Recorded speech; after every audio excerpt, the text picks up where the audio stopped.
Matagal nang sarado ang lumang paaralan sa bayan ng Santa Monica matapos masunog ang lumang building nito 10 taon na ang nakaraan. Pero tuwing alas 12 ng gabi, may mga residente raw na nakakarinig ng mga batang kumakanta mula sa loob. Isang grupo ng vlogger na sina Renz, Maika, at Jolo ang nagpasya na pasukin ito para sa content. Bitbit nila ang flashlight at kamera, sabay sabing, kung may multo rito, magparamdam kayo. Habang naglalakad sila sa lumang koridor, may narinig silang mahina. Parang tinig ng bata, nanay, tay. Dito lang ako. Nagkatinginan silang tatlo. Wala namang kuryente, pero may isang classroom na biglang lumiwanag, tila may ilaw ng lampara sa loob. Dahan-dahan nilang binuksan ang pinto. Sa gitna ng silid, may batang nakauniporme, nakatalikod, at kumakanta. Nang akmang lalapitan ni Maika, huminto ang kanta. Dahan-dahang lumingon ang bata, wala itong mata. Puro sunog ang mukha, at mula sa likuran nila, isa pang boses ang bumulong, kailangan namin ng kasama. Halos mabitawan ni Maika ang kanyang flashlight nang makita ang batang walang mata sa loob ng silid. Napaatras sila ni Renz at Jolo, ngunit biglang nagsara ang pintuan sa kanilang likuran. Malakas itong sumampal at nag-lock na parang may sariling buhay. Wala namang tao dito, di ba? Bulalas ni Jolo habang hawak ang kamera. Nanginginig ang kamay nito pero patuloy pa ring nagre-record. Muling nagsimula ang awitin ng bata, ngunit ngayon ay mas malakas, tila may kasabay na koro ng mga tinig. Sa kisame, unti-unting lumilitaw ang mga itim na anino, gumagapang pababa sa dingding, parang mga kamay na gustong humablot. Napatili si Maika nang maramdaman ang malamig na daliri na humawak sa kanyang balikat. Paglingon niya, wala siyang nakita, ngunit naiwan ang marka ng uling sa kanyang balat, parang sinunog ng apoy. Guys, hindi na ito content. Kailangan na nating lumabas, nanginginig na sabi ni Renz.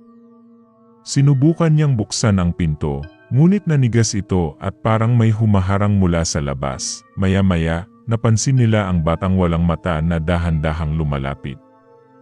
Habang papalapit ito, unti-unti ring nagiging malinaw ang mga sunog na bata sa paligid. May nakaupo sa armchair, may nakatayo sa gilid ng bintana, lahat sila nakatingin sa tatlo. Kasama na kayo sa klase namin, sabay-sabay na tinig ang narinig nila, at sabay-sabay na nagpatay ang lahat ng ilaw ng kanilang flashlight. Nagtilian sina Maika at Renz nang sabay-sabay na mamatay ang kanilang mga flashlight. Ang tanging ilaw na naiwan ay ang pula at kumikislap na recording light ng kamera ni Jolo. Guys, hawak-hawak tayo, wag maghiwalay. Sigaw ni Renz. Ngunit sa gitna ng kaguluhan, may malamig na hangin na dumaan sa pagitan nila at biglang nawala ang kamay ni Jolo mula sa kanilang kapit. Jolo! Sabay na sigaw ni Maika at Renz.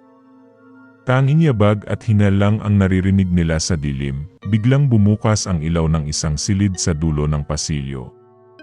Nandoon si Jolo nakatayo. Hawak pa rin ang kamera. Ngunit kakaiba ang ekspresyon nito, parang wala sa sarili, nakangiti ng malaki at nakatitig sa kanila. Jolo, halika na. Alis na tayo dito. Iyak ni Maika, ngunit hindi gumalaw si Jolo. Sa halip, ibinaba nito ang kamera at itinuro ang upuan sa harapan ng silid-aralan. Unti-unting umangat ang mga upuan at isa-isang umupo ang mga aninong bata, nakangiti at kumakanta ng parehong malungkot na himig, nanay, tay. Dito lang kami. Nang muling silipin ni Renz si Jolo, nanlaki ang kanyang mata. Ang mukha nito ay nagsisimula ng matunaw, unti-unting nagiging parang sunog na laman, eksaktong katulad ng mga batang nakapaligid sa kanila. Anong nangyayari sa iyo, bro? Nanginginig na tanong ni Renz, dahan-dahang lumapit si Jolo, sabay sabing huli na para umalis. Kasali na ako. At bago pa makalapit si Maika, biglang sumara ulit ang pintuan at naiwan silang dalawa ni Renz sa labas ng silid, habang unti-unting nawawala ang boses ni Jolo sa kabilang panig. Nanginginig si Maika habang pinipilit buksan ang pinto kung saan naiwan si Jolo. "Buksan mo to. Hindi natin siya pwedeng iwan." Sigaw niya. Ngunit hinila siya ni Renz. Halos mabaliw sa takot. Hindi na siya si Jolo. Kailangan na nating makaalis. Sabay silang tumakbo sa madilim na pasilyo, umaasa na may lalabas na daan. Ngunit habang papalapit sila sa hagdan, may tumambad na malamig na hangin at biglang lumitaw ang isang batang babae, nakaputi, duguan ang palda, at nakayuko. Sa kanyang kamay, may hawak na stuffed toy na sinunog ang kalahati ng mukha. Naglakad ito papunta sa kanila at kasabay niyon, bumagsak mula sa kisamang dugo, bumabaha sa sahig ng pasilyo. Ang bawat yapak nila ay lumulubog sa malapot na pula. Hindi ito totoo. Bulong ni Maika, lumapit ang batang babae, sabay nag-angat ng mukha. Ang labi nito ay punit-punit at mula sa bunganga ay bumagsak ang dila na parang nabunot. Humakbang ito palapit at biglang naglaho. Bago pa sila makapagtaka, nasa likuran na nila ang isang malaking anino, higanteng hugis ng guro na sunog din ang katawan, hawak-hawak ang isang malaking metro. Itinutok nito ang matalim na dulo kay Renz. "Hindi kayo makakataka sa klase." Bulong ng tinig na parang nagmumula sa maraming bibig sabay-sabay. Nag-angat ng tingin si Renz at bago siya makailag, biglang bumaon ang matalim na metro sa kanyang balikat. Napasigaw siya sa sakit habang bumubulusok ang dugo pababa sa kanyang braso. Sumisigaw si Renz habang nakabaon ang matalim na metro sa kanyang balikat. Pilit niya itong hinuhugot, ngunit bawat galaw ay nagpapadagdag ng sugat at dugong umaagos sa sahig. "Maika, tulungan mo ako." Daing niya, nanginginig at halos mawalan ng malay. Nakatayo si Maika sa gitna ng pasilyo, nanlilisik ang mata sa takot habang nakikita ang mga aninong bata na dahan-dahang lumalapit mula sa lahat ng silid.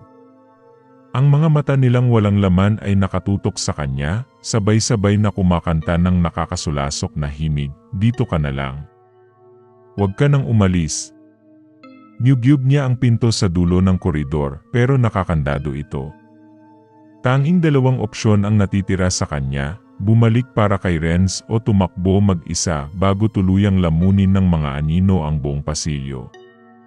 "Maika, please." Halos paos na boses ni Renz, nangingilit ang luha, habang nagdadalawang isip siya, napansin ni Maika na dahan-dahang nagbabago ang itsura ng mukha ni Renz. Ang balat nito ay nagsisimulang magbalat at nagiging katulad ng mga batang sunog na nakita nila kanina. Ang mga mata nito ay nagdidilim, tila ba may ibang nilalang na nagsisimulang lumukob sa kanya. "Maika." Muling tawag ni Renz, ngunit ibang tono na mas mababa, parang hindi na siya. "Halika na. Dito ka na rin." Napasigaw si Maika at biglang umatras. Hindi niya alam kung ang nakikita niya ay totoo o ilusyon lamang. Sa kanyang mga kamay, nanginginig ang flashlight, handang ihampas o bitawan, isang hakbang na lang at kaya na niyang tumakas. Ngunit kung iwan niya si Renz, baka wala ng bukas para sa kaibigan niya. Sa gitna ng dilim, isang tanong lang ang bumabalot sa isip niya, pipiliin ko bang tumakas o manatili sa impyernong ito? Hinal na hinal si Maika habang nakatayo sa pagitan ng pinto ng kaligtasan at ng kaibigang duguan sa sahig. Habang nag-aalangan siya, biglang nagsimulang umingay ang buong gusali. Parang sabay-sabay na nagbukas ang lahat ng pinto ng classrooms, at mula roon ay lumabas ang mga aninong bata, nagmamartsa, at kumakanta ng mas malakas kaysa dati, "Kasama ka na. Kasama ka na." Nagpasya siyang balikan si Renz. Nilapitan niya ito at tinangkang hilahin, ngunit nang hawakan niya ang braso nito, nanlaki ang kanyang mga mata. Ang balat ni Renz ay malambot na parang kandila na natutunaw, at bawat hawak niya ay may nahuhulog na piraso ng laman. "Maika. Huli na ako," bulong nito, halos hindi natao ang tinig. Kung tatakas ka, kailangan mong may iwan. Kapalit. Nagulat siya nang biglang bumukas ang pinto sa dulo ng koridor, ang daan palabas.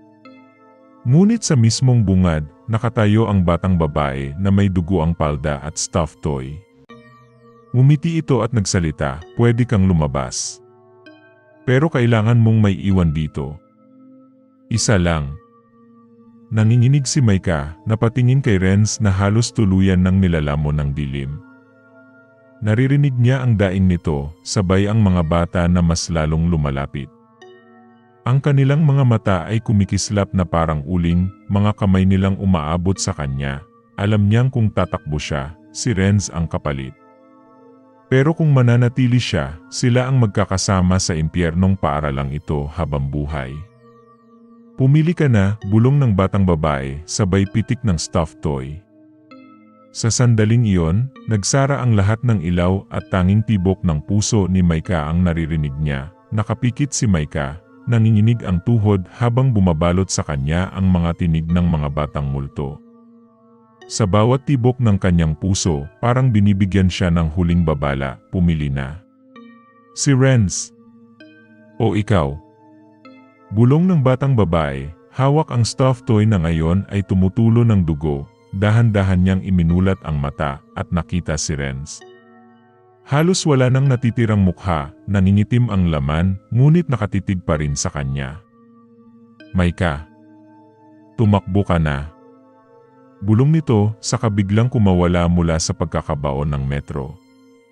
Sa isang iglap, itinutulak niya si Micah papalabas ng bukas na pinto. Napahiyaw si Micah habang nadapa sa labas ng gusali. Sa likod niya, bumagsak ang pinto at muling nagkadilim ang buong paaralan. Ang huling nakita niya ay ang ngiti ni Renz, bago tuluyang lamunin ng apoy at anino ang buong gusali. Tahimik ang paligid. Walang bakas ng sunog. Wala ring gusali sa harapan niya, tanging bakanting lot lamang na puno ng damo at sirang poste. Parang walang lumang paaralan na tumayo doon. "Hindi. Impossible." Bulong niya habang naglalakad palayo. Ngunit pagdating niya sa kanto, tumigil siya. Sa kalsada, may mga bata. Naka-uniforme. Nakatayo. Nakangiti.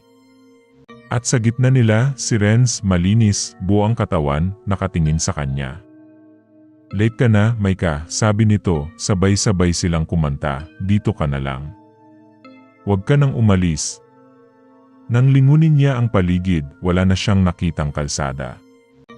Wala na ring gabi. Siya mismo ay nasa loob na ulit ng silid-aralan, nakaupo sa armchair, hawak ang lumang kwaderno na may nakaukit na pangalan niya.